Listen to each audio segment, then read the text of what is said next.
하나님 아버지의 말씀은 신약성경 로마서 3장 26절, 신약성경 243페이지입니다. 우리 같이 읽겠습니다. 시작. 곧 이때에 자기의 의로우심을 나타내사 자기도 의로우시고 또한 예수 믿는 자를 의롭다 하려 하심이니라. 아멘. 기도하겠습니다. 고마우신 하나님 아버지 감사합니다. 부족한 저희들을 주님께서 사랑해 주셔서 오늘 이 시간에 영광스러운 부활의 아침을 맞이하게 해주시고 오늘 이처럼 말씀을 대하는 시간이 되었사오니 아버지여 축복해 주시옵소서. 그래서 말씀을 통해 저희들이 주님을 만나도록 도와주옵소서. 예수님 이름으로 간절히 기도드리옵나이다. 아멘. 믿음은 우리를 예수 그리스도께서 이루신 구원의 사건과 연합시키는 힘이 있습니다. 그래서 우리가 예수 그리스도를 믿음으로 말미암아 이제 예수 그리스도께서 우리를 위해 이루신 속죄의 사역에 함께 연합되게 되는 것입니다. 그리스도의 죽으심과 부활에 믿음으로 말미암아 연합이 되어지는 것, 이것이 바로 구원의 진정한 의미이죠. 이렇게 됨으로써 그리스도의 십자가의 죽으심과 부활이 우리의 것이 되는 거죠. 예수님이 십자가에서 죄 때문에 고난을 당하셨는데 혼자 당하신 것이 아니라 우리를 모두 끌어안고 우리의 대리자로서 우리의 죄를 위해서 죽으셨으니까 우리도 함께 우리의 죄 때문에 죽은 사람들이 되었고 또 그 주님이 거기에서 살아나셨으니까 우리가 또한 예수님의 품에 안겨서 예수님이 대신 사셨을 때 우리도 살아난 사람들이 되었다는 것이죠. 그래서 분명히 십자가를 예수님이 지시고 못 박히셨는데도 성경은 내가 그리스도와 함께 십자가에 못 박혔느니라고 말합니다. 예수 그리스도께서 부활하셨음에도 불구하고 우리가 그와 함께 살아나셨다는 사상을 성경이 강력하게 우리에게 외치고 있는 것도 바로 이런 우리를 모두 끌어안은 대신 죽으신 죽음과 부활 때문이라는 거죠. 좀 어려운 말로 내포적인 대신적 죽음과 부활 때문에 우리들이 구원을 얻게 되었다는 것입니다. 믿음이 우리를 그렇게 만들어준다라고 하는 것이죠. 이 믿음이 우리를 그 예수님의 구원 사건과 연합시킴으로써 우리가 그분에게 참여하게 되는데 첫째는 그분의 존재에 참여하는 것이죠. 그분이 하나님 앞에 진노를 받으셔야 했던 상태였죠. 우리도 그 예수님의 품에 안겨서 그분께 포함되었기 때문에 우리의 대리자이신 그분이 우리의 죄를 지고 진노를 받으실 만했을 때 우리도 진노를 받을 만했다는 거죠. 그가 죽으심으로 우리의 모든 죄를 용서해 주시도록 하나님 앞에 율법의 요구를 만족하셨을 때 우리도 이제는 하나님 앞에 받아들여질 만한 사람이 된 거죠. 이와 같이 해서 믿음을 통해서 우리는 예수님의 존재, 예수님의 됨됨이에 참여하게 되고 또 두 번째로는 예수 그리스도의 그 속죄를 믿음으로 말미암아 우리는 예수님이 하신 일에 참여하는 거죠. 왜? 예수님이 혼자 못 박히신 것이 아니라 우리를 모두 끌어안고 있는 대표자로서 대신 십자가에 못 박히셨기 때문에 우리도 또한 예수님과 함께 십자가에 못 박힌 셈이 되는 것이죠. 그래서 그분이 죄를 위해서 고난을 당하셨습니까? 우리가 당한 것으로 하나님이 쳐주시는 것이죠. 그분이 죄를 지시고 율법의 저주를 받았나요? 우리가 바로 우리의 죄 때문에 하나님 앞에 저주를 받은 것으로 인정해 주시는 거죠. 그래서 그 율법의 정죄함을 받고 죽었나요? 우리도 죽은 것으로 인정해 주시고, 그분이 다시 살아나셨나요? 예수님이 다시 살아나신 것이 곧 우리가 다시 살아난 것이라고 하나님이 인정해 주신다는 것입니다. 무엇을 통해서? 믿음을 통해서 하나님이 우리를 그렇게 하시는 것이죠.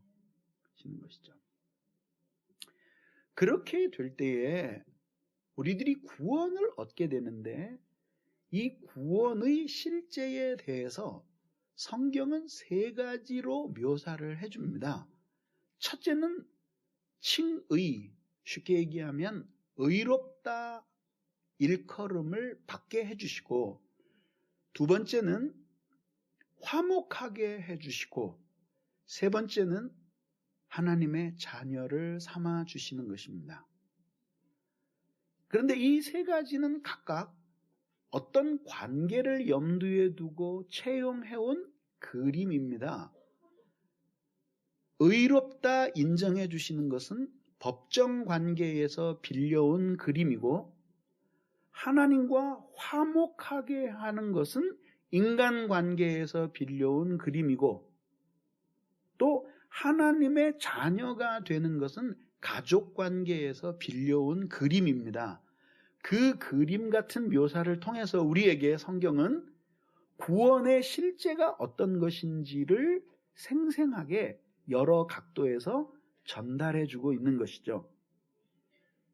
그래서 단지 나 예수 믿고 구원받았지 그렇게 하면 감격이 별로 없어요.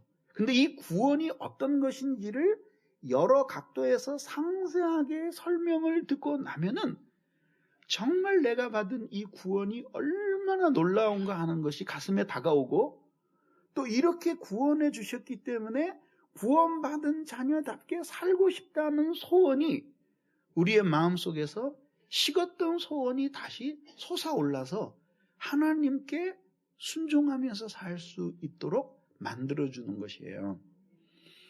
그래서 오늘은 두 가지만 하도록 하겠습니다. 첫째는 의롭다 여김을 받는 것과 두 번째는 화목하게 되는 것입니다. 우선 첫째, 의롭다 함을 받는 것이죠. 말이 길어서 한자말로 칭할 칭자에다 의로울 의자를 써서 칭의라고 부르거나, 혹은 의로울 의자에다 인정한다라고 하는 인자를 사용해서 의인이라고도 말하기도 하고, 이 칭의 혹은 의인이 믿음으로 말미암아 오기 때문에 이신칭의라는 말로 간략하게 줄여서 설명하기도 합니다. 어쨌든 믿음으로 말미암는 칭의입니다. 이 칭의라고 하는 것은 무슨 뜻이냐면,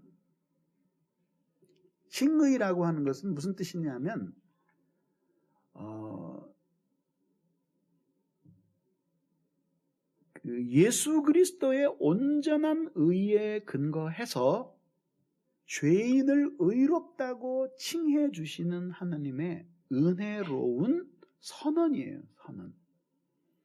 그래서 로마서 4장 25절에 의하면 예수는 우리의 범죄함을 인하여 내어준 바 되고 우리의 부활을 위하여 다시 살아나셨느니라고 기록이 되어 있습니다.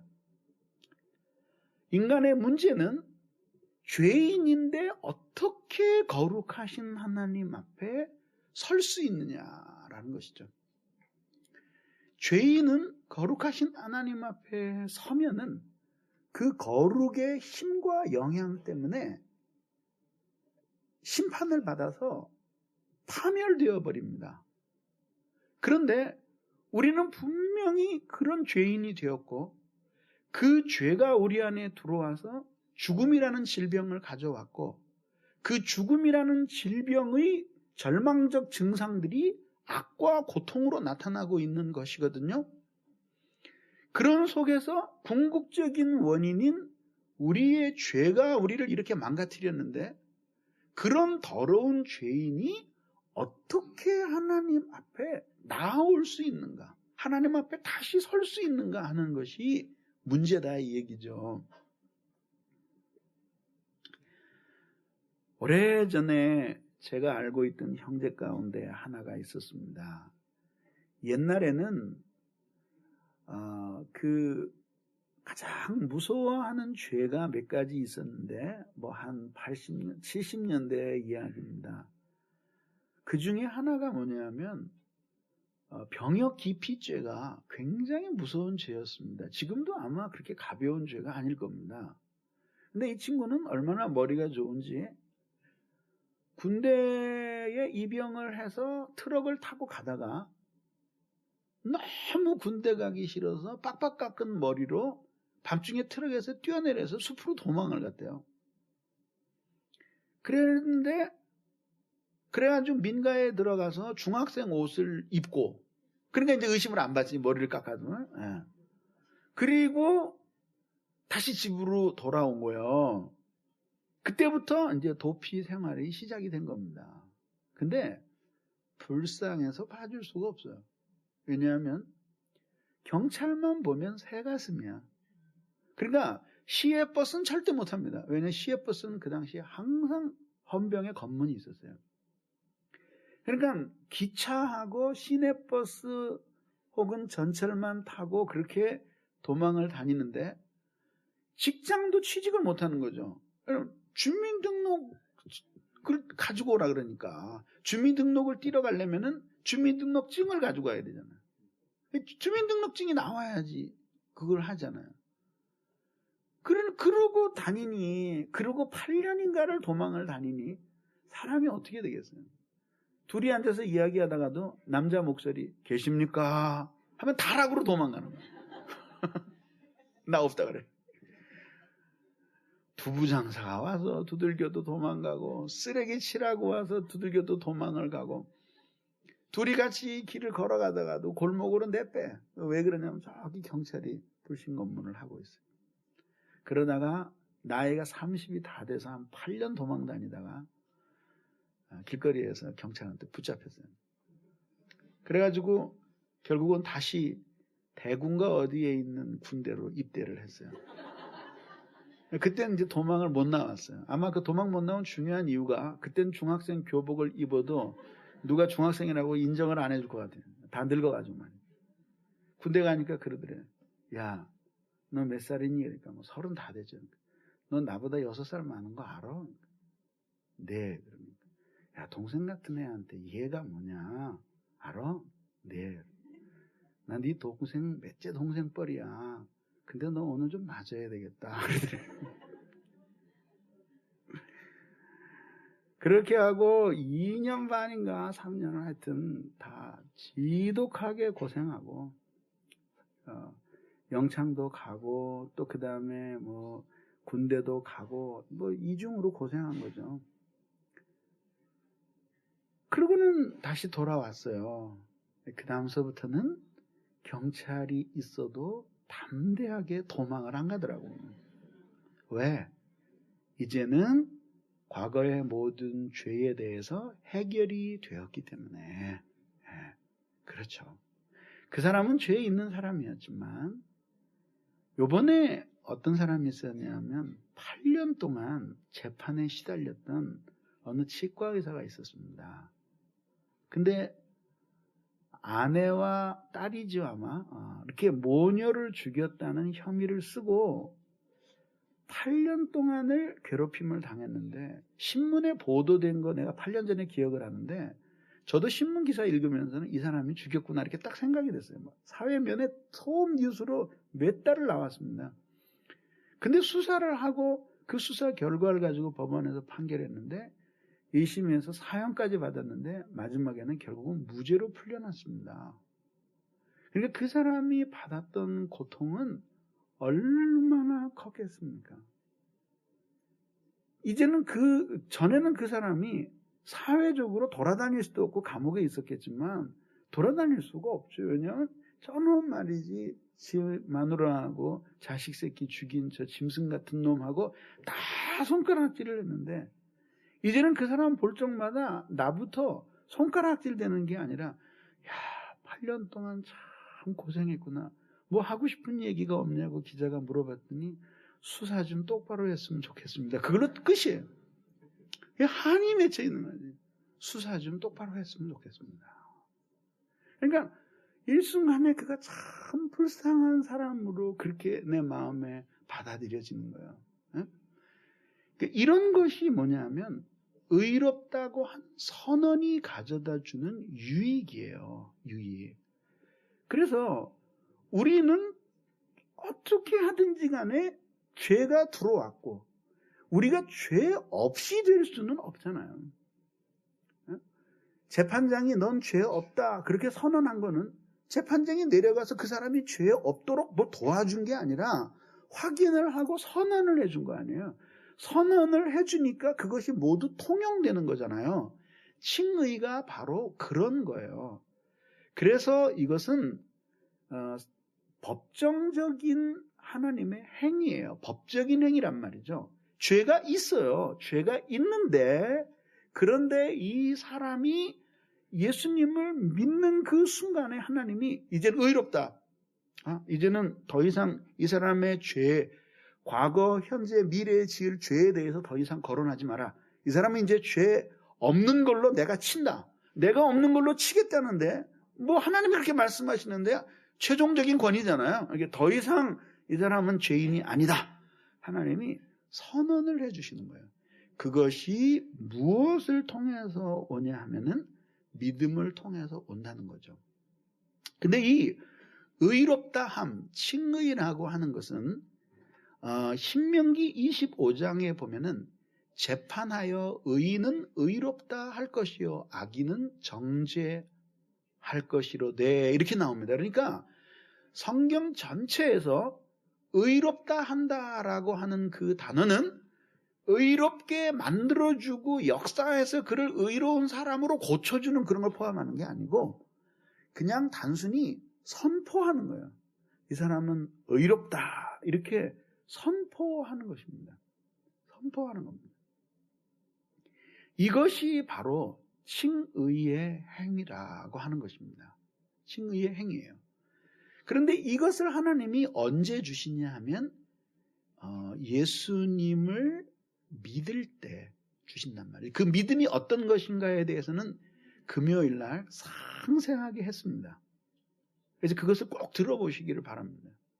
왜냐하면 그 믿음이 아닌 다른 믿음을 가지고 있으면서 그것이 구원 얻는 믿음이라고 생각하는 사람들이 많기 때문이에요.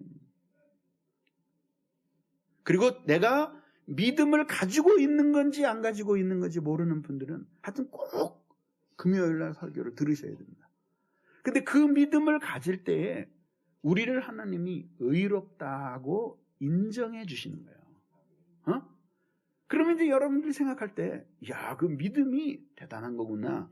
믿음이 만능이구나. 그 믿기만 하면 하나님이 우리를 의롭다고 여겨주시는구나. 그랬는데 사실은 직접적인 효력은 믿음을 통해서 나타났지만 그 믿음이 그렇게 의롭다 여김을 받는 효력을 발생하기 위해서는 기초가 되어 있어야 했다 이거죠. 그것이 뭐냐면 우리 주 예수 그리스도의 완전한 의예요. 신약성경에서 구약성경에서 의라는 말이 많이 나와요. 그래서 이것이 성서신학에서는 매우 난해하고 어려운 신학적인 개념 가운데 하나입니다. 그래서 오늘 아주 쉽게 정리를 해드릴 테니까 이것만 여러분들의 마음에 넣고 있으면 성경의 의라는 이야기가 나올 때 아주 편안하게 성경을 이해하면서 읽어 내려가실 수 있을 거예요. 성경은 의를 크게 세 가지로 이야기합니다. 첫째는 속성적 의라고 합니다. 즉 하나님의 성품에 속한 그 의를 이야기하는 것이죠. 성품에 속한 의, essential righteousness라고 부릅니다. 하나님의 속성에 속한 의, 이거는 뭐냐면 하나님의 성품 중에 의로운 성품이 계시는 거죠. 근데 그 의로운 성품은 뭐냐면 하나님에게는 거룩함이 있는데 거룩함에 대해서 도전하는 것들에 대해서 하나님이 방어하기 위해서 가지고 계시는, 방어하시는 성품이 바로 그것이 의예요, 의. 그러니까 하나님께 불순종하는 사람들에게는 하나님이 의로우시다 그러면 겁나요, 행복해요? 겁나죠. 근데 하나님 앞에 바르게 살아가는데 억울한 일을 많이 당하는 사람들에게는 하나님이 의로우시다 그러면 신나요, 겁나요? 신이 나죠. 왜냐하면 하나님이 오셔서 구분거를 펴주시고 당신의 성품대로 당신의 거룩에 도전하는 것들을 정리해버리시고 나면은 비로소 그때 내가 내 이 억울함이 풀리는 날이 올 것이다. 그런 거거든요. 그래서 우리 그리스도인들이 하나님의 의를 위해서 산다. 그 나라와 의를 구하라. 이런 얘기는 뭐냐면 온 세상이 하나님의 거룩함에 도전하지 않고 대들지 않는 하나님의 하나님 되심을 온전히 인정하고 살아가는 하나님의 통치를 받아들이는 그런 세상을 위해서 산다는 의미라고 해석하면 틀림이 거의 없습니다. 쉽죠? 그래요. 두 번째는 율법적 의입니다. 율법적 의. 율법적 의는 무슨 뜻이냐면 율법에 요구한 것을 행하면은 겁날 것이 없고 율법에 있는 것을 행하면 의가 되는 것이에요. 율법의 요구를 행하면 의가 되는 것이죠. 그 율법의 요구를 다 행하면 하나님의 심판이 두려워요? 안 두려워요? 두렵지 않죠. 저희 가끔도 이제 스승의 날이 다가와서 그 선생님 생각이 나는데 저는 중학교, 고등학교 때 만난 영어 선생님이 있는데 저를 참 예뻐하셨습니다. 그렇게 예뻐하시고 자기처럼 고등학교 선생님 되라고 저를 참 많이 설득하셨는데 결국 목사가 됐습니다. 그 선생님이 얼마나 독특한 분이냐면 말이죠. 그 1학년 때 그때 무슨 학교 체벌 하지 마라 그런 거 없었어요. 그때는 부모님들도 선생님 밑에 꼼짝도 못했으니까. 근데 영어를 중학교 1학년에 들어갔는데 숙제를 내주는데 이건 숙제가 살인적이야. 이게 A, B자도 제대로 못 쓰는 애한테 영어 숙제를 내주는데 3자 태기를 하래요.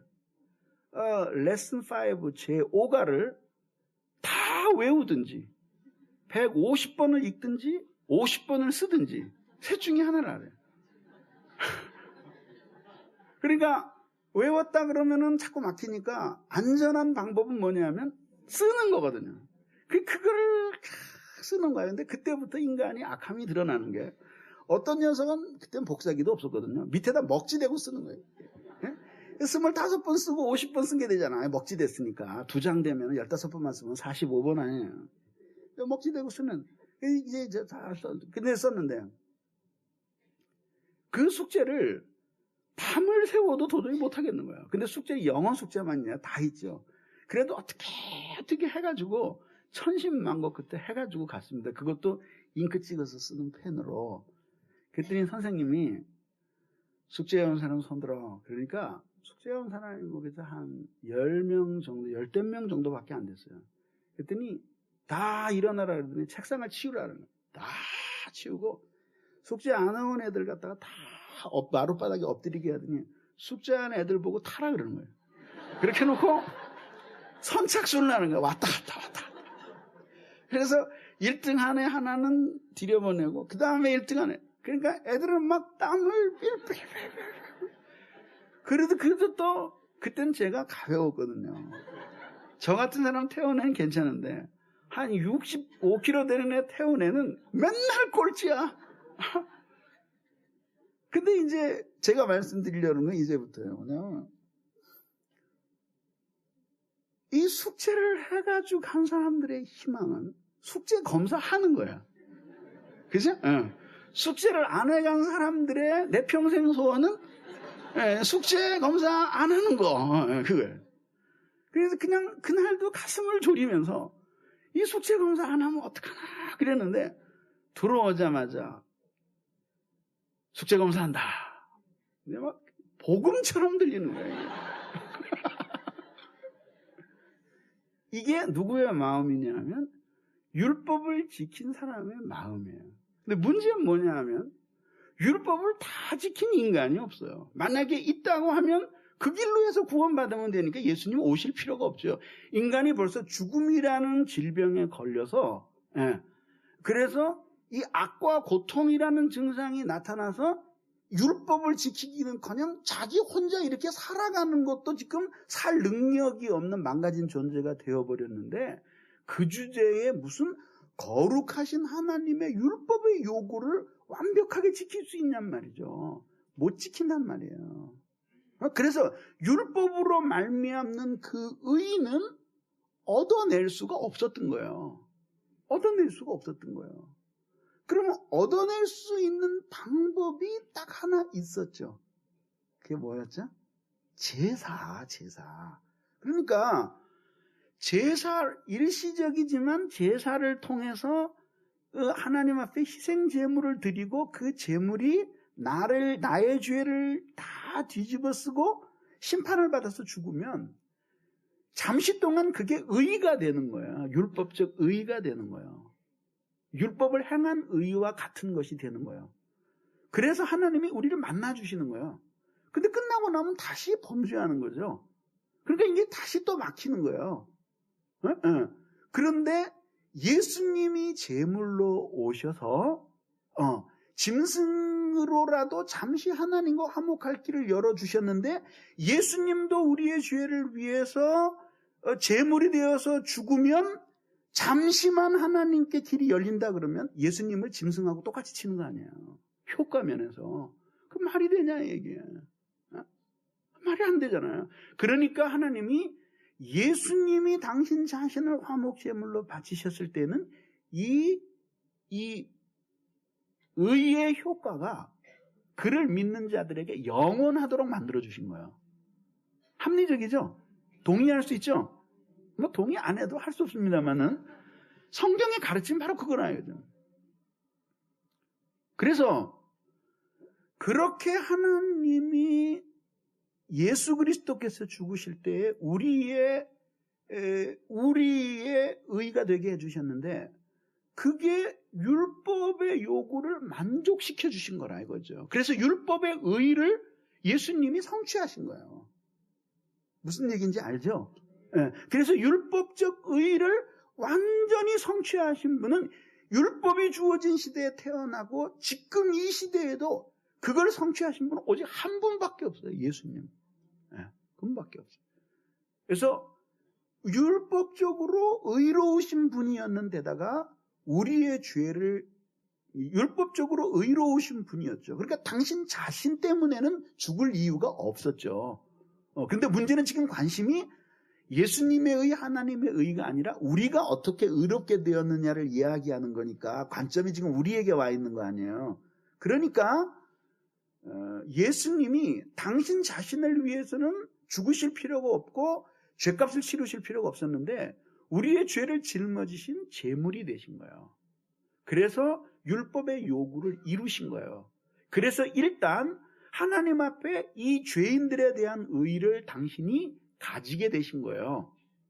그런데 그 의를 나누어 주시는 거예요. 누구에게? 당신을 믿는 사람들에게 나누어 주시는 거예요. 그렇게 해서 받게 되었단 말이죠. 그 의를 세 번째인 복음적 의라고 말하는 거예요. 복음적 의라고 말하는 거예요. 근데 이 복음적 의는 탁월함에 있어서 율법적 의와 비교할 수가 없는 거예요. 그러니까 율법을 지키면서 비교적 의로운 사람이 있다, 상대적으로 그렇게 얘기를 해도 그것은 완전히 의로운 것은 아니잖아요. 근데 이 복음적 의는 완전히 의로운 거예요. 그래서 예수님께서 말씀하시기를 너희의 의가 바리새인이나 서기관이나 이런 사람들보다 훨씬 뛰어나기 전에는 하나님의 나라 못 들어간다 이제. 근데 그게 당시 사람들로서는 참 이해하기 힘들었단 말이에요. 바리새인, 서기관 이러면 오늘날로 말하자면 헌신적인 목회자거든. 그걸 시간 다 바쳐서 성경 연구하고 그렇게 신앙생활 가르치면서 살아가는 사람들인데 그 사람들이 얼마나 이 하나님 잘 믿는 사람처럼 여겨지는데 그 사람들이 의로운 것보다 훨씬 뛰어나지 않으면 하나님 나라에 못 들어간다. 이게 무슨 얘기냐면 그 사람들보다 기도도 많이 하고 성경도 많이 읽고 돈도 많이 내라. 그 얘기가 아니라 예수 그리스도를 믿음으로 말미암아 우리에게 주어지는 복음적 의는 일평생 경건한 바리새인이나 서기관들이 헌신적으로 율법을 지키려고 애를 써서 얻은 그 의와 비교할 수 없을 정도로 완전하고 찬란한 것이다. 이런 의미예요. 이런 의미예요. 그것이 바로 의예요. 그러니까 이 그리스도의 이 의가 우리에게 전가되어서 우리가 의롭다고 인정을 받는 거예요.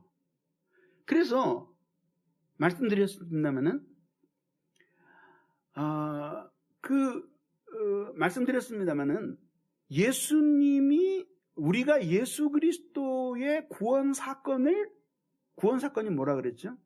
Jesus died for us. 예수 그리스도께서 우리를 위해 죽으셨도다라고 하는 것, 그것을 아멘하고 전 힘으로 의뢰하는 이 믿음의 성질은 금요일날 말씀드렸어요. 그러니까 이런 믿음을 가지고 그것을 받아들이게 될 때에 예수님이 하신 모든 일이 우리가 한 일이 된다 그랬죠. 근데 예수님이 우리의 죄를 다 짊어지고 그리고 율법의 정죄를 받고 그래서 율법의 요구대로 제물이 되어서 율법의 요구대로 사형을 당했단 말이죠. 그때 예수님이 죽으실 때 혼자 죽으신 것이 아니라 우리를 모두 끌어안고 우리와 관계된 대표자로서 예수님이 십자가에서 고난을 당하고 죽으신 거예요. 여러분 가끔 보면은 회사 회장이 경영을 잘못해가지고 빚을 많이 지고 회사가 넘어갔어요. 그랬더니 이 종업원들도 다 함께 고통을 당하잖아요. 근데 비자금을 말단 종업원들이 포기를 했어. 만져봤어. 먹어봤어. 그 회사가 망하는데 함께 도산하는 운명을 맞이하잖아요. 마찬가지로 예수 그리스도께는 그보다 더 강하게 우리와 연관된 하나로서 우리를 대신해서 우리를 끌어안고 죽으신 거예요. 그러니까 예수님이 죽으셨을 때 우리도 죽은 것이 되고 예수님이 율법의 저주를 받고 희생 제물이 되어서 사형을 당하실 때 우리도 함께 사형을 당한 거예요. 그가 율법의 요구를 이루셨을 때 우리도 그 요구를 이루게 된 거죠. 그것을 보고 하나님이 우리를 의롭다고 여겨주시는 거죠.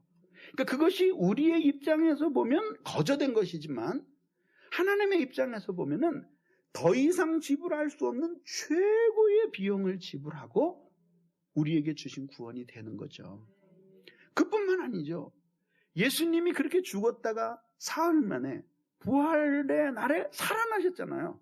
살아나심으로 말미암아 예수님을 얽어매고 있던 그 모든 파괴적이고 적대적인 세력, 죽음, 율법의 저주, 정죄, 사망, 이런 모든 파괴적인 힘들을 예수 그리스도께서 부활하심으로 말미암아 이 모든 것들을 다 끊어버리신 거죠.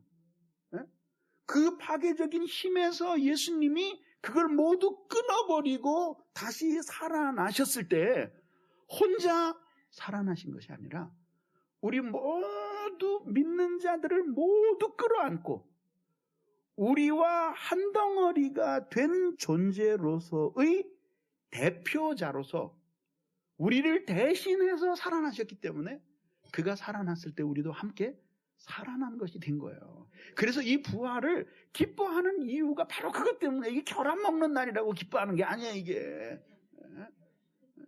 복음의 의미를 알아야지 기뻐하지 말이죠. 그 의미란 말이에요. 그러니까 어떻게 됐어요? 이제는 그 우리를 또 예수 그리스도를 이 세상에 계실 때 그토록 도전하고 인간을 철저하게 지배하던 그 파괴적인 세력들이 이제는 아직도 이 세상에 존재하고는 있지만 더 이상 우리를 얽어맬 수 없다라고 하는 사실을 예수님께서 입증해 주신 사건이 이 부활의 사건이에요. 옛날에는 어떻게? 죽음이라는 질병에 걸려 있었어요. 근데 이제는 어떻게? 예수 믿고 나음을 얻었어요. 영혼이 죽음이라는 질병에 걸려 있는데 이것들이 다 깨트려지고 나음을 얻었어요. 하나님의 생명을 이 속에 죽음 대신 심어 놓으셨어요. 죽음이라는 질병에 걸려 있었기 때문에 모든 악과 고통에서 인간은 스스로 어떻게 해방될 수 없었어요. 돈이 없어서 고통이 생기나 보다 해서 돈을 많이 벌면 인간관계가 깨져서 고통을 받고 인간살 때문에 고통스러운가 보다고 인간들 없는 좋은 곳으로 이사가면 그곳엔 다시 질병이 발생해서 고통을 당하고 말이죠. 그 질병으로부터 벗어나면 또 다른 고통이 생기고 이러면서 인간들이 끊임없이 이 고통과 악으로부터 벗어날 수 없었고 한 번 걸리면 그것이 우리를 사로잡아가지고 움츠려 뛸 수도 없게끔 그렇게 사로잡은 거예요. 그래서 잘 들어보세요. 이 세상에 있는 인간은 불행하면 그냥 불행한 거예요. 무슨 뜻인지 아세요? 이 세상에 있는 인간은 불행하면 그냥 불행한 거야. 고통스러우면 그냥 고통스러운 거야. 그러나 이제 예수 믿는 우리들은 말이죠. 불행해도 행복할 수 있고 고통스러워도 기쁨이 넘칠 수가 있는 거야. 이제 실질적으로 볼 때 사도시대에 있었던 이 예수 믿는 사람들이 행복한 사람들이었어요. 뭐가 행복해? 예수 믿는다는 이유 때문에 집도 잃어버리고 친척도 잃어버리고 동족들에도 외면을 당하고 말이지 예수 믿는다는 이유 때문에 박해와 핍박을 당하고 고난을 당하고 죽음의 길로 걸어가야 됐는데 뭐가 행복하냐 이거예요. 불행했다 이거예요. 그게 불행했는데도 그들은 행복했어요. 왜? 그 불행의 세력들이 여전히 있지만 더 이상 그들을 얽어매어서 그들을 불행하게 만들 수가 없었던 거야. 그러니까 뭘 소유해야 되겠는지 한번 생각해 보라. 뭘 소유해야 되겠는지 생각해 보라. 예수 믿는 사람들은 행복하면 그냥 행복한 거야. 그러나 예수 안 믿는 사람들은 행복해도 불행한 거야. 다 돈 갖고 말이죠. 부족한 것이 없이 그렇게 살아도 불행한 거야. 중국에 가 있을 때 장국영이라고 하는 그 배우가 말이지. 내가 기억하는 몇 명 안 되는 사람 중에 하나거든요. 나는 걔가 한 30살쯤 되는 줄 알았어. 그랬더니 말이지. 나이가 50이 다 돼가더라고 말이지. 근데 그 호텔에서 뛰어내렸어요. 돈도 많아요. 그 사람만 나타나면 그냥 비명을 지르는 그 예쁜 여자들이 얼마나 많고 이 세상에 그 사람의 팬들이 우리나라에도 많이 있어요. 그런데 행복하죠. 그렇잖아요. 뭐 건강하죠. 돈 있죠. 자기를 좋아해 주는 사람 많죠. 지위가 있죠. 행복하잖아요. 근데 불행한 거예요. 왜? 죽음의 세력과 절망의 세력들이 돈이나 건강, 명예 이런 것들에 의해서 결박이 안 되는 거예요. 그걸 알아야 돼. 그래서 우리는 이 세상에 살아있어도 이 세상에 속한 사람들이 아니야. 그래서 사도 바울이 우리의 시민권은 하늘에 있는지라. 하늘에 있는지라. 그 마음으로 믿고 사랑하고 섬기고 그렇게 살아가야 하는 것입니다. 더 이상 그런 세력들이 문제가 안 돼. 그래, 예수 믿었는데 왜 이렇게 예수 믿었는데도 왜 이렇게 가난하고 예수 믿었는데도 어려움이 계속 있고, 복음을 잘 몰라서 그러는 거예요. 물론 예수 믿을 때 구원은 그 모든 것에서도 하나님이 건져주시는 거예요. 그래서 특별한 사람들을 제외하고는 예수 잘 믿어봐요. 그러면 그래도 하나님이 밥은 안 굶게 해주셔요.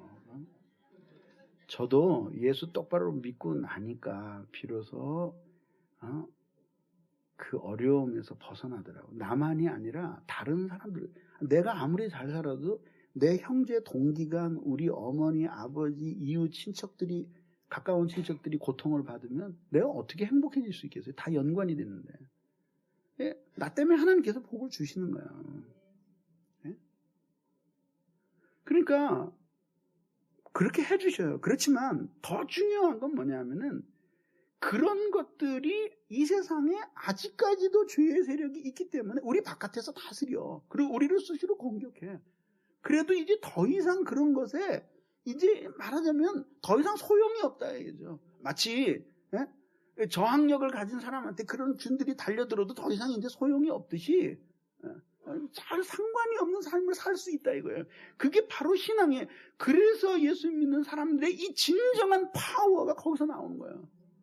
다른 사람도 눈물을 흘리며 고통해야 될 그 시간에 찬송 부르며 인생을 사는 거야.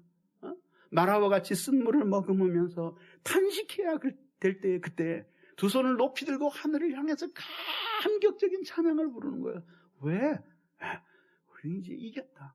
더 이상 사망과 파괴적인 세력들이 나를 사로잡을 수 없다. 도전은 해오겠지. 그러나 나를 삼킬 수 없고 나를 사로잡을 수 없고 더군다나 거기에 사로잡혔기 때문에 내가 다시 하나님을 떠날 수는 없다. 그걸 생각해야 되는 거예요. 그러면 이제 왜 그러면 그렇게 의롭다 칭함을 받는 것을 구원이라고 부르느냐 이 얘기죠. 이 칭의는 결국은 관계의 회복이거든요. 관계의 재수립이란 말이에요. 인간의 모든 고통의 근원은 뭐냐면 처음 창조될 때에 인간은 어차피 하나님께 절대 의존하면서 살 수밖에 없는 존재로 창조됐거든요. 하나님이 의도 자체가 그렇게 만드신 거예요. 하나님이 의도 자체를 하나님이 그렇게 만드신 거예요. 근데 이쑤시개는 뭐 찍어 먹으라고 만든 거고 이빨 쑤시라고 만든 거고 젓가락은 젓가락질하라고 만든 거거든요. 그러니까 이쑤시개 가지고 젓가락질이 되겠어요? 인간을 만들 때 하나님이 하나님을 절대적으로 의존해서 살 수밖에 없도록 죄가 없어도 그렇게 살도록 그래서 당신께 그 절대적인 의존의 마음에서 비롯된 순종 속에서 살도록 하나님이 그렇게 처음부터 창조하신 거예요. 그 의도를 인간이 벗어나서는 안 돼야 됐다 이거죠. 그런데 죄로 말미암아 하나님과의 관계가 깨졌어요. 그렇게 해가지고 하늘로부터 의지하고 순종하면 하나님이 그 인간에게 영혼에 연결된 통로를 통해서 하늘 자원을 공급해 주시는 거예요. 이 하늘 자원을 공급받을 때에 비로소 이 하나님이 창조하신 이 광활한 세상에서 수많은 창조 세계를 돌보는 선량한 관리자로서 아주 인자한 왕과 같이 혹은 그 황제 앞에 충성스러운 신하처럼 하나님의 대리자로 이 세상을 다스리고 영광스럽게 이 지상 세계를 말하자면 관리할 수 있었단 말이죠. 근데 죄로 말미암아 그 통로가 끊긴 거야. 그러니까 이제 하늘로부터 공급되는 하늘 자원이 없어요. 그러니까 원리적으로는 하나님을 의존하면서 살게 됐는데 이게 혼자 사는 존재가 됐고 또 하나님께 절대 순종하며 살고자 만들어 놓으셨는데 독립선언하는 존재가 돼버렸고, 하늘 자원을 힘입어야 겨우 하나님의 뜻대로 살 수 있는 존재인데 하늘 자원의 공급 통로가 막혔다 이거지. 끊어져 버렸다 이거지. 그리고 사는 거예요. 그리고 살아요. 그러니까 사는데 사는 게 다 사는 게 아니죠. 생존은 하지만 인간이 사는 건 사는데 이 사는 게 오죽하냐 얘기예요. 거기서 이 인간의 모든 부패성이 함께 역사하면서 아주 더럽고 뒤틀린 인간으로 만들어지는 거예요. 엄마 없고 아빠 없어도 살죠. 동기감 없고 살죠. 가난해도 살죠. 교육 못 받아도 살고요. 친구 없어도 살고요. 옷 없어도 삽니다. 예? 신발 없어도 살고, 인간이 공급받는 대부분의 거 다 끊어줘도 먹을 물과 마실 물과 먹을 양식만 있으면 생존합니다. 그러나 그렇게 생존해온 인간이 마지막으로 어떤 존재가 되겠는지 한번 생각해 보세요. 그래서 인간이 자기 자원으로는 도저히 이상하게 행복하지가 않은 거예요. 그러니까 생각하기를 이게 돈이었기 때문이다. 뺏자. 아니면 미친 듯이 일해서 개처럼 벌자. 이렇게 해가지고 재물도 모으고 지위도 올라가 보려고 하고, 이 욕망이 충돌을 일으키면 전쟁도 일어나고, 그리고 뭔가 사람들 사이에 좋은 관계를 만들기 위해서 이웃도 사귀고 하지만, 그러나 그것이 그 사람을 궁극적으로 끊어진 하늘 자원을 다시 공급받게 할 수는 없었어요. 근데 의롭다 함을 받는 이 칭의가 하나님과의 관계를 다시 갖게 만들어주고, 하나님 앞에 올바른 사람으로 인정이 되니까 다시 그 통로가 생기기 시작해서 하늘 자원이 흘러내려오는 거야. 그러니까 그걸 가지고 살아가는 거죠. 하나님이 나를 바꿔놓으시고 용서해 주셨을 뿐만 아니라 계속 그렇게 살아갈 수 있도록 하늘 자원을 끝없이 부어주시는 거예요. 지금 마침 좋은 비유가 생각이 났네요. 옹달샘이 있잖아요. 옹달샘. 샘이 펑펑펑펑펑 솟아나잖아요. 혹은 이렇게 위에서 물이 계속 내려오고 이쪽에 흘러가는 샘이 있잖아요. 그런 샘에 이 집 근처에 있어서 초등학교 때도 늘 거기 가서 세수도 하고 강아지 데리고 나가서 오줌도 눕히고 말이지.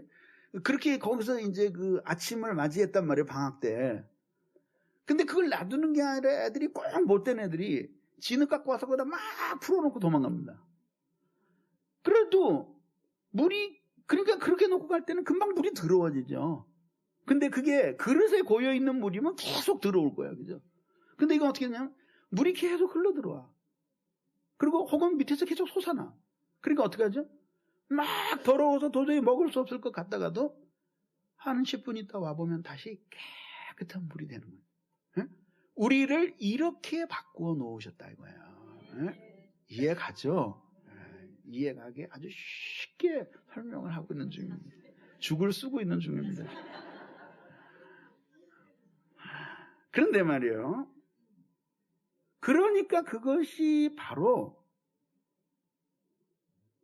칭의를 통해서 일어났기 때문에 우리가 그것을 구원이라고 말할 수 있는 거라 이거죠. 그래서 그런 칭의를 통해서 하늘 자원을 공급받게 되면은 신자가 그걸 맛을 알게 되면 어떻게든지 이거를 유지하고 싶은 거예요. 여러분 갈급하다는 말 쓰죠? 갈급하다? 예수 믿기 전에 그런 얘기 썼어요. 그때는 갈급하다라고 안 그러고 갈증난다 그랬어요.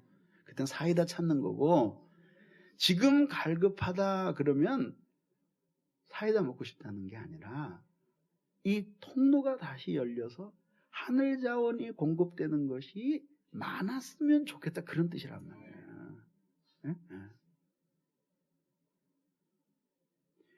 주 예수여 은혜를 내려 주사 늘 충만케 하옵소서. 그것이 하늘 자원에 대한 갈망이란 말이에요. 그것들을 공급해 주셔요. 그뿐만 아니죠. 그거를 공급을 받고 나면 뭐냐면 내가 이 세상에서 참으로 사람답게 살아갈 수 있는 진정한 자원이 내 안엔 없고 오직 그 하늘로부터만 오는구나 하는 것을 뼈저리게 깨달으니까 이 세상의 금이나 은보다도 소중한 것은 뭐냐면 하나님과의 그 관계야. 그 관계를 중요하게 여기는 사람들은 모두 하나님을 절대적으로 의존하면서 살아. 그러니까 돈 좀 번다고 어깨에 힘주고 막 이렇게 뻐기고 말이지 이러고 다니는 사람들은 하나님을 절대 의존하지 않는 거예요. 돈 많이 벌었으면 어떻게 하라 그랬어요? 남 다 주라 그랬잖아요.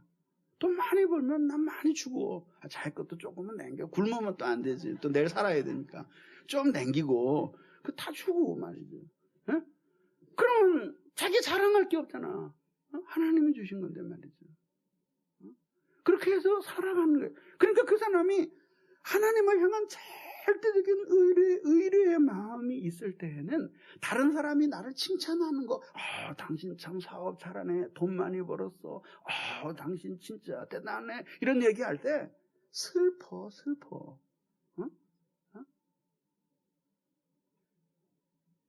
슬퍼요. 왜? 나는 주 없이 살 수 없는 존재이고 내가 돈은 많이 벌었지만 높은 지위에 올라갔지만 성공했지만 내 관심은 성공도 아니고 많은 재물도 아니고 높은 지위도 아니고 뛰어난 학식도 아니야. 그럼 뭐야? 이 하늘 자원을 공급받는 그 하나님과의 관계를 유지하면서 살고 싶은 거예요. 그게 절대적인 의존의 마음이 생기는 거죠. 절대적인 의존의 마음이 생기면 어떻게 한다 그랬어요? 절대적으로 순종하는 거죠. 그러니까 교만이 곧 불순종이에요. 아주 간단한 거예요.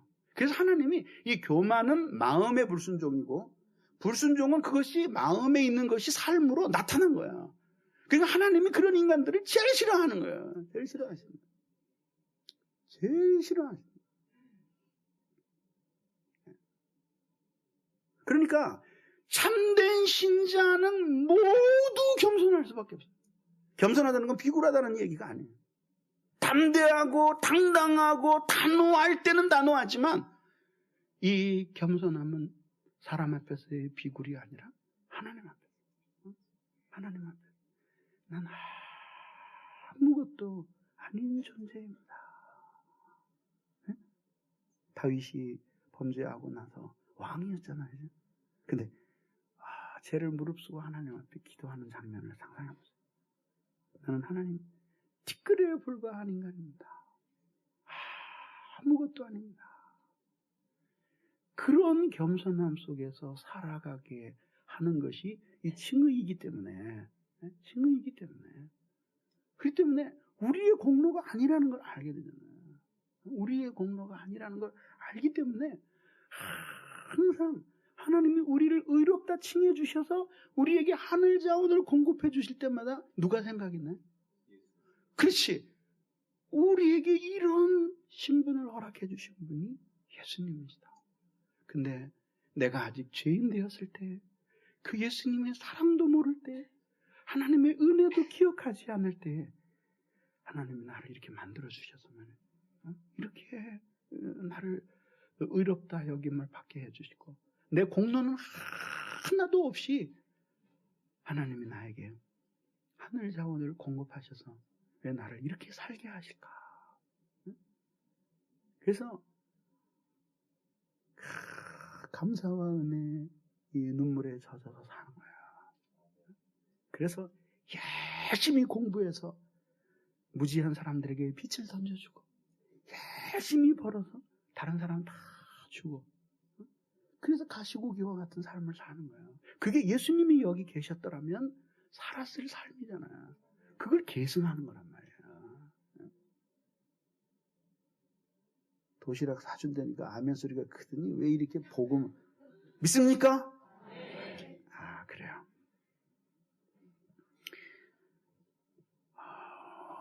그 칭의 다음에 또 하나 구원의 실제에 대해서 성경이 묘사하고 있는 것이 뭐냐면은 화목하게 되는 것이에요. 마지막으로 화목하게 되는 거예요. 의롭게 되는 것은 법정 관계에서 빌려온 그림이라고 말씀을 드렸고 이 화목해 되는 것은 인간 관계에서 빌려온 그림이에요. 사람의 범죄가 하나님과 사람 사이에 두 가지 효과를 가져왔습니다. 친교적인 측면에서 관찰할 때 그렇다는 거예요. 친교적인 측면에서 뭘 가져왔냐 하면 첫째는 적대감을 가져왔고 두 번째는 거리감을 가져온 거예요. 적대감과 거리감을 가져온 거예요. 이 왜 적대감을 가져오냐면 말이죠. 잘 들어보세요. 이 죄를 성분 분석을 하면, 물을 성분 분석하면 H2O잖아요. 수소 분자 2개, 산소 분자 하나잖아요. 맞아요? 네. 그렇게 돼서 물이 되잖아요. 네. 근데 이 죄를 쪼갤 수 있는 데까지 성분을 분석해 보면은 그 성분이 뭐냐 하면 하나님을 향한 대적과 하나님을 향한 반감이에요, 반감. 그리고 이 총체적인 게 하나님을 향한 적대감이에요. 적대감이 다시 둘로 나눠지는데 그 요소가 뭐냐면 총체적으로는 적대감인데 그걸 다시 세분하면 하나님을 대적하는 것이고 하나님에 대해서 반감을 갖는 거예요. 반감 가져본 적 있죠? 여러분들도 청소년 시절에 하여튼 아버지가 한 번 싫어지기 시작하면 뭐라 그래도 싫죠. 밥 좀 먹어라. 그럼 사람이 밥으로만 사나? 야, 공부 좀 해라. 그럼 아이씨, 우리 아버지는 공부밖에 몰라. 너 그러면 좀 놀아라. 언젠 공부하라 그러더니 말이지. 이렇게 모든 것, 반감이라고 하는 것은 말이지, 이 가슴 깊은 곳에 있어서 의지와 정서와 지성 모두에 영향을 주는 거예요. 그게 죄의 정체예요. 근데 그 약을 인간이 먹은 거예요. 그 약을 먹은 거예요. 그러니까 그게 그 죄라는 약이 들어갔는데 그 성분이, 첫째 성분이 이 대적이거든요. 이게 들어간 거예요. 그래서 이게 약이 풀어져 가지고 온 몸에 다 이게 퍼진 거예요. 그러니까 뭐냐면 보는 거를 가지고도 하나님을 대적하려고 그러는 거예요. 그 듣는 걸 가지고도 하나님을 대적하려고 그러는 거예요. 말하는 거 가지고도 하나님 대적하려고 그러는 거예요. 생각하는 거 가지고도 대적하려고 그러고, 그리고 사람과 관계하는 것에 있어서도 하나님을 대적하려고 그러는 거예요. 그러니까 잘 생각해 보세요, 여러분. 이 세상 속에는 물리의 법칙들이 존재하는데 그게 하나님이 만들어 놓으신 법칙이에요. 그죠? 그 법칙들을 발견하는 거는 하나님이 주신 지혜가 아니면 그 발견할 수가 없어요. 그런데 요번에 몇 주 전에 타임지를 받아보니까 거기 이라크에서 쓴 그 무기 얘기가 쭉 특집으로 실렸어요. 근데 그거 보고 깜짝 놀랐어요. 우리 여러분 폭탄이라는 거 뭡니까? 저기 사람 건물이 있다든지 탱크가 지나가면 탕 하고 쏴서 이렇게 해서 딱 맞히는 게 그게 대포잖아요. 폭탄이잖아요. 근데 이 폭탄은 이번에 사용이 됐습니다. 하늘에 떠 있어요, 그냥 이렇게. 그래서 탱크가 이렇게 보니까 대포도 없고 자기 공격하는 사람도 없으니까 탱크가 안전, 아파치 헬기 같은 거한테 걸리면은 그 탱크는 죽거든요. 정확하게 맞습니다. 그래서 탱크 타고 다니다가 아파치 헬기 만나면 빨리 딴 데로 가야 됩니다. 근데 이제 이 탱크가 말이죠. 르르르 나오는 거예요. 이제 이렇게 나오는데 아무도 없어. 그래서 나왔거든요. 그래서 여기 하늘에 떠있던 폭탄이 그때 작동을 하는 거예요. 날아가는 거예요, 이제. 이렇게 싹 오는 거야. 근데 이게 하나인 줄 알았더니 한 서너 개가 나오는 거예요. 폭탄 뚜껑이 열려. 그래서 폭탄이 3개 내지 5개가 나오는 거야. 그래서 폭탄 셋이서 각자 작별 인사하고 각자 목표물을 찾아서 날아가는 거예요. 근데 정확하게 빵! 하나님이 주신 지혜를 왜 그런 데다가만 그렇게 써요? 지금도 눈이 빨개서들 연구를 하고 있어요. 하나님이 전쟁을 안 나도록 막아주시니까 그렇지, 만약에 이 고비를 풀어주신다면은 이 세상은 벌써 멸망했습니다. 그러니까 뭐예요? 그런 것들의 다 기원이 어디서 나오냐면 하나님께 대한 적대하는 대적감. 하나님이 사랑이시고 인류를 모두 구원 얻어야 할 백성으로 불쌍히 여기신다는 생각을 하면 그런 기술이 있어도 그것을 만들 수가 있어요? 만들 수가 없다고. 그렇지 않아요? 만들 수 없어요. 근데 인간이 그렇게 발전한 거예요. 그런 대적 적대감이야.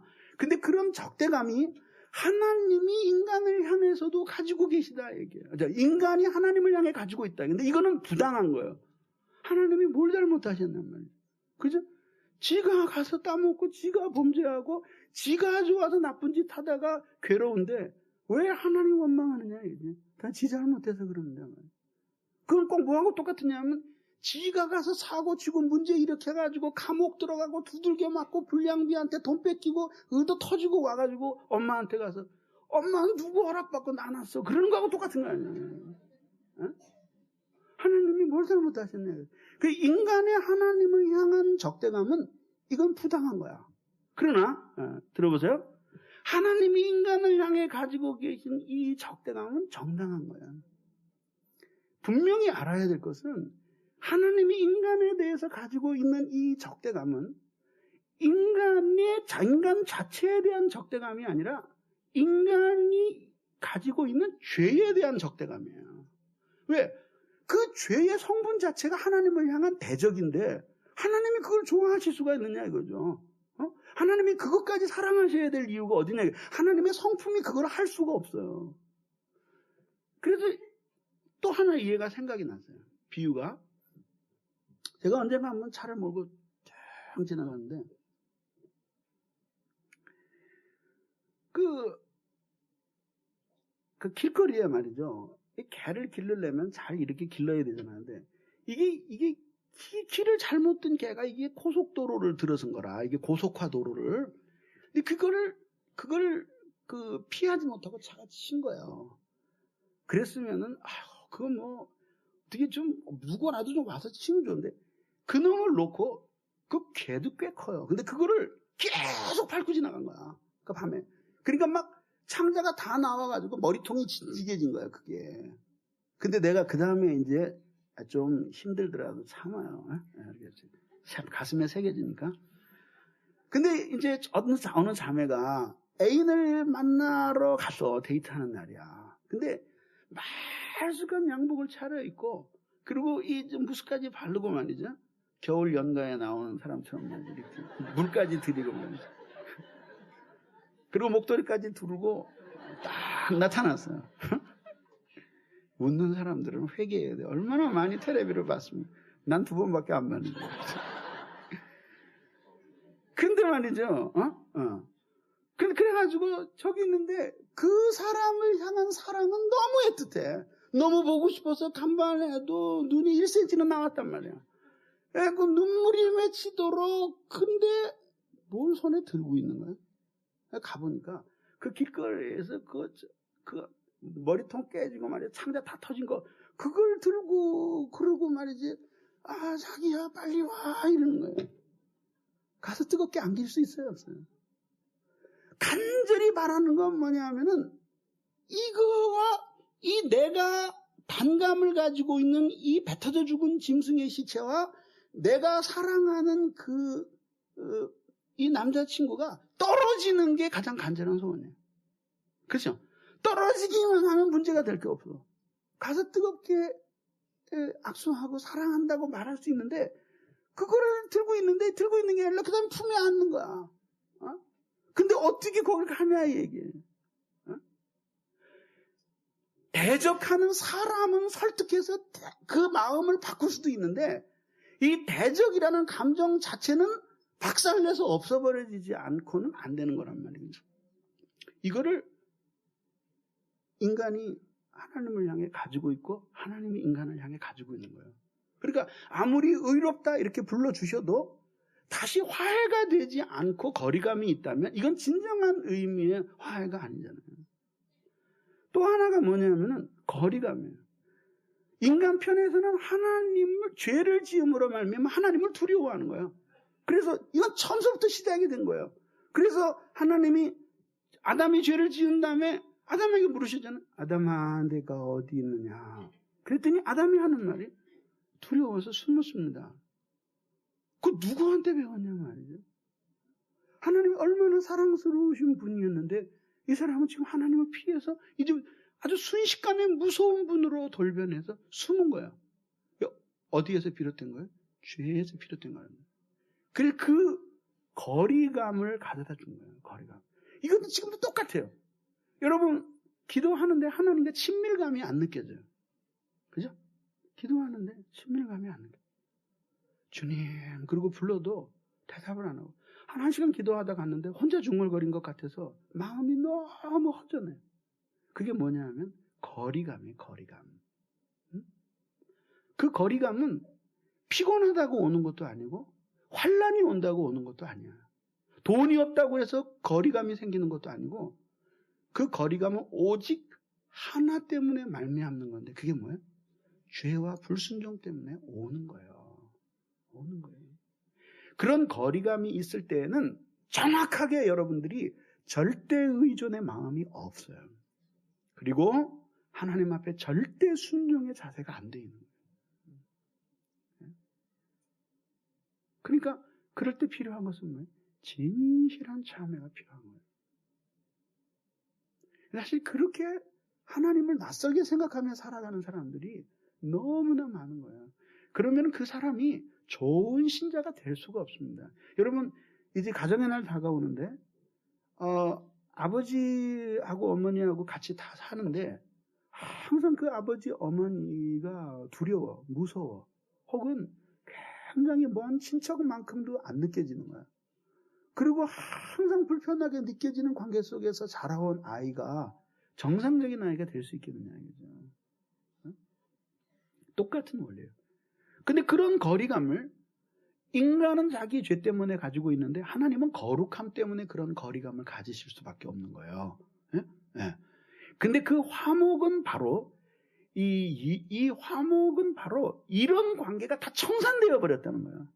그래서 다시 하나님과의 이 뜨거운 사랑의 관계가 회복되었다고 하는 것이에요. 그래서 예수님의 이 십자가의 사건은 단순히 우리의 죄를 용서해 주신 사건이 아니에요. 어? 뭘 잘못했는데 아버지 한 번만 봐주세요. 용서해 주세요. 막 야단을 맞았어요. 너무 사정을 하니까 알았어. 더 이상 얘기하지 않을 테니까 네 방으로 가. 보기도 싫다. 한 번만 용서해 줘. 용서해 줬다니까. 왜 자꾸 이래. 귀찮게 가. 이게 얘가 편할 수가 있느냐. 그건 복수 안 하겠다는 거예요. 근데 진짜 아이의 마음은 뭐냐면 아이들 얘기 물어보세요. 뭐냐면 어떤 애가 그러더래. 아버지가 어느 날 너 이놈 자식 이 애비가 너한테 뼈 빠지게 돈 벌어다가 안 해준 게 뭐 있냐고 막 그러니까 얘가 말이지 대드는데 뭐라고 대드냐면 언제 아빠가 나 정말 염려하는 마음으로 따귀 한번 때려본 적이 있어요. 그러더래. 그 얘 맞고 싶었던 거야. 문제는 뭐냐 그 구타를 사랑한 게 아니라 그냥 이 돈 주고 그냥 막 그냥 이렇게 해주고 자기 의무를 다할 때는 그거 말고 못했을 때는 그냥 따귀 때리고 말이지 이놈의 자식 말이야 이러면서도 끝나고 나면 다시 이 뜨겁게 끌어안는 이런 관계를 원했던 거야. 아버지가 언제 나 위해서 뼈 빠지게 일했냐 이거야. 아버지 벌어서 먹고 살고 말이지 골프 치러 다니고 말이지 엄마하고 재밌게 살았지. 누가 내가 돈 몇 푼이나 쓴다고 아버지 뼈 빠지게 돈 버냐고 막 그러고 대들더래요. 그럼 틀린 얘기가 하나도 없는 거예요. 진짜 애들이 돈 몇 푼이나 쓴다고 말이지 뼈 빠지게 돈 버 그런 말 하면 안 된다고. 그래서 이제 5월 달에 또 얘기하겠지만 그렇게 하면 안 되는 거예요. 그게 애들을. 그런 이치잖아요. 그러니까 그래서 이게 하나님 편에서는 당신의 거룩하심 때문에 안 되는 거예요. 그러니까 그런 거를 갖다가 그 화해를 시키는 그게 바로 예수님이 하신 그 일란 말이에요. 예수님이 십자가에서 인간의 모든 죄를 지고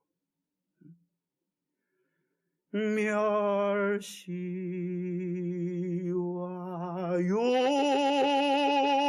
가시 기관 쓰셨네.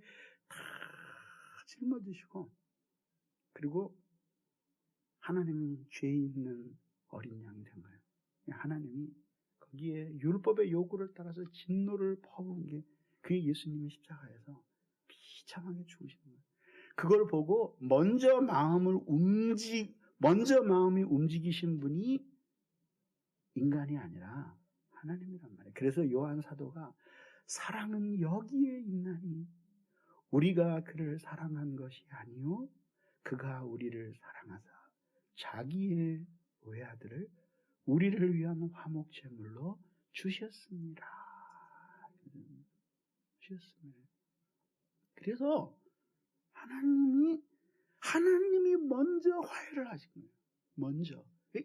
여기에서 사랑의 위대함이 있는 거예요. 인간을 향해서 가마가 먼저 주어진 게 아니라 하나님의 마음이 먼저 풀린 거예요. 그래서 자기의 외아들 예수 그리스도의 형벌당하는 그 비참한 죽음을 보시면 인간들이 나한테 몹쓸 짓을 하고 그리고 말할 수 없는 모욕과 더러운 일들을 했지만 내가 이제는 저 인간들의 죄 때문에 가지고 있었던 이 적대감과 그리고 저 인간들을 향해 가지고 있던 이 거리감을 내가 접어야 되겠다. 그리고 하나님이 먼저 우리 인간을 향해서 손을 내미신 거예요. 손을 내미신 거예요.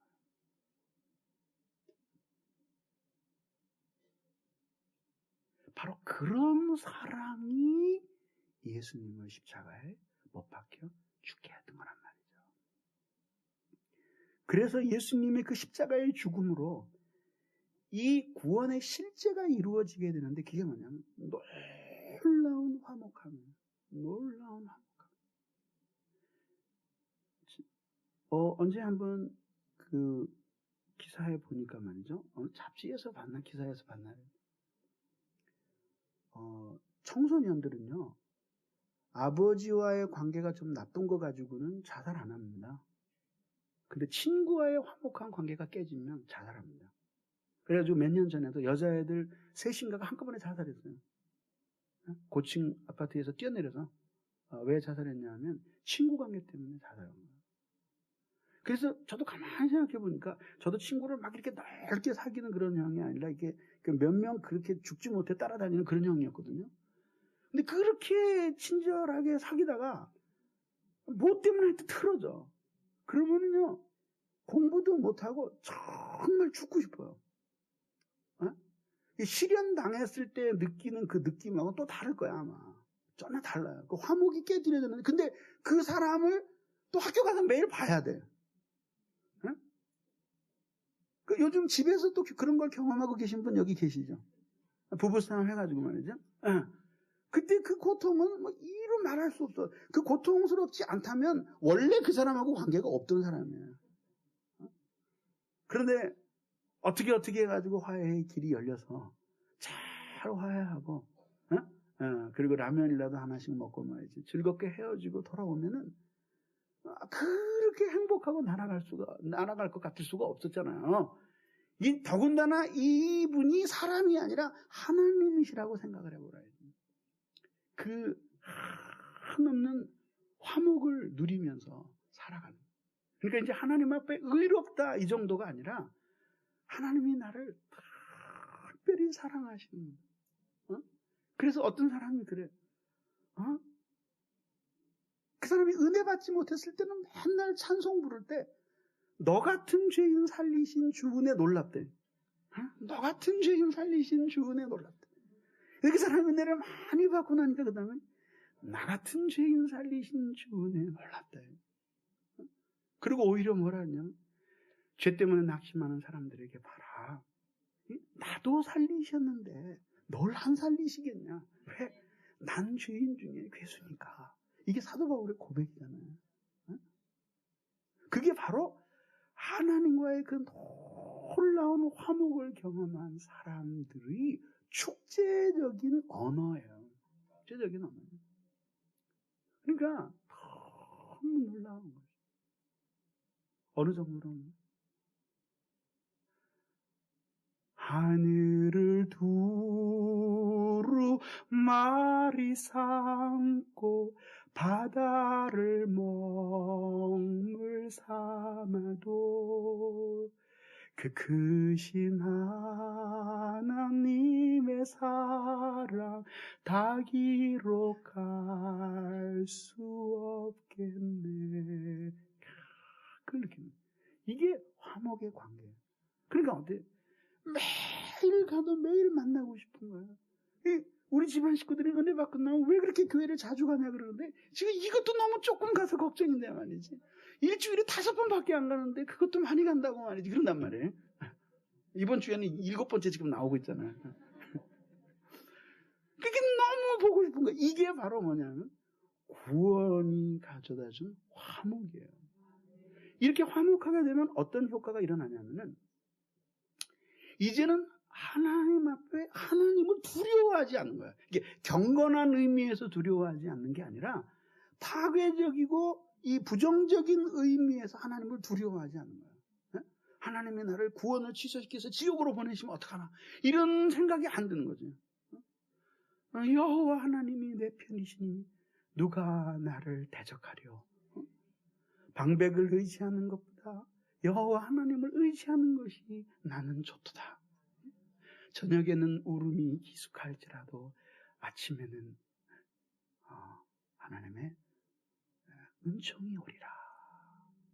그런 기대와 소망을 가지고 하나님 앞에서 담대하게 살아가는 거예요. 이게 하나님이 우리를 구원하셨을 때 화목이 가져다준 효과란 말이죠.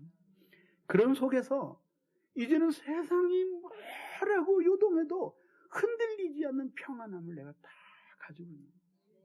죽음이 흰 이빨을 드러내고 내 앞에 와 있다고 할지라도 죽음아 오너라. 내가 너의 휘장을 찢고 내가 그토록 그리워하는 우리 주님을 만나리라. 그런 소망을 가지고 하나님 앞에서 그런 소망을 가지고 하나님 앞에서 살아가는 거예요. 근데 이제 이것이 우리에게 주는 마지막 교훈이 뭐냐면 하나님이 이렇게까지 우리에게 화목을 해 주셨으면 이 화목을 한번 이렇게 화목을 해 주셨다는 것 때문에 자만해서 막 살면 안 된다 이거야. 이 화목을 계속 지켜야 돼. 이 칭의도 마찬가지예요. 하나님이 한번 의롭다 칭해 주셨지만 계속해서 이 믿음이 우리에게 있다라고 하는 것을 행사를 해야 돼. 나는 주님이 의롭다고 불러주신 사람이고 하나님이 관계를 회복해 주셔서 나에게 하늘 자원을 공급해 주시는 사람이다. 그런 믿음이 내게 있다는 것을 이 어두운 세상을 살아가면서 수시로 그 믿음으로 맞서면서 이 세상을 대항하면서 살아야 되듯이 하나님이 우리에게 그 예수 그리스도를 믿는 믿음으로 말미암아 그리스도의 속죄에 의해 근거해서 우리에게 이 화목을 가져다 주셨지만은 이 화목은 우리가 계속해서 지키면서 살아가야 할 화목. 그래서 하나님 앞에 이 신령한 소심함을 지녀야 돼. 내가 이렇게 하면 하나님 좋아하실까? 안 믿는 사람이 볼 때 너무하다 싶을 정도로 그런 삶을 살아야 되는 거예요. 내가 하나님이 나를 그렇게 사랑하시는데 내가 이래도 될까? 내가 이렇게 불순종하면 하나님이 나를 싫어하실 텐데 나 하나님과의 화목이 깨지면 어떡하나? 다시 하늘 자원이 끊겨진 그 어둠 속으로 들어가서 사는 고통을 내가 맛보기는 싫은데 하나님 내가 어떻게 해야지만 더 하나님께 순종할 수 있겠습니까? 어떻게 하면 이 화목을 지킬 수 있겠습니까? 이렇게 노심초사하면서 살아가는 이 삶이 바로 뭐냐면 성화의 사랑의 성화의 동기가 되어야 하는 것입니다. 지금 여러분 중에도 다 듣고 나니까 감사하죠. 여러분 그렇게 구원해 주셔서 하나님 화목하게 해주셨어요. 근데 여러분 중에서 이 화목을 지금 현재 잃어버리고 살아가는 분들 있죠? 깊이 회개하면서 그래서 이 주님과의 이 적대감과 거리감을 버리고 그리고 탕자가 그 고생 끝에 돌아가서 아버지의 품에 안겨서 눈물을 흘리는 것처럼 오 예수님 내가 옵니다. 못 박히신 십자가 앞에. 다시는. 그러면 여러분들의 죄가 진홍같이 붕글지 않아. 그리스도 예수의 피로 깨끗이 씻어주셔서 다시 여러분들에게 그 화목을 돌려주셔서 하나님과의 관계 속에서 다시 하늘 자원을 힘입고 살게 하시는 분이 바로 하나님이신데, 그 하나님이 우리에게 이렇게 살기를 원하시는 것입니다. 기도하겠습니다. 이 시간 우리 기도할 때 하나님, 우리에게 이 구원의 놀라운 은혜를 주신 것 감사합니다. 하나님, 정말 주님과 이렇게 화목하게 살고 싶습니다. 주님께 불순종했던 우리의 모든 죄를 십자가의 피로 씻어주시고 우리가 주님 앞에 절대 의존의 마음으로 순종하며 살도록 도와달라고 우리 같이 기도하겠습니다.